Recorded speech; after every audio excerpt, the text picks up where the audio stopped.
Thank you, Martin, and thank you, Doug, for inviting me to be giving some remarks on whether the insurance sector is systemically important, systemically risky. Much of what I say is based on some joint work I've been doing with my colleagues at NYU Stern, notably Matt Richardson.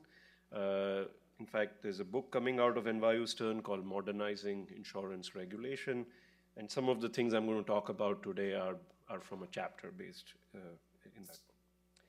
Okay, so I just wanted to offer, I have three things to say. First, I wanted to give you my sense of what is systemic risk.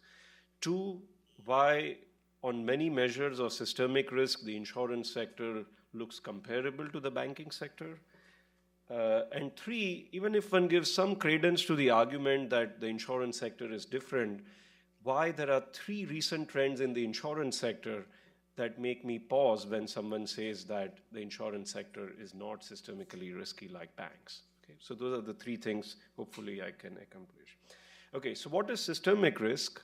There are two views of systemic risk. One is the domino view, which is that when a large firm fails, it's going to bring about failure of a large number of other firms.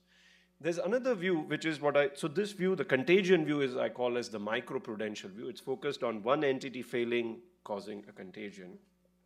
And most people would argue that based on this very narrow definition of systemic risk, it doesn't seem that individual insurance firms are really systemic. They are not that tightly connected to bring about a domino effect. But there's another view of systemic risk, which is what I like to call as a tsunami view, okay? Which is that you get hit by a 30% house price decline in the country. There are losses all across. And now it doesn't matter whether you cause someone else to topple or not. If all of you get into trouble at the same time or get swept away by the tsunami, it's catastrophe at large because all intermediation comes to a halt. Okay?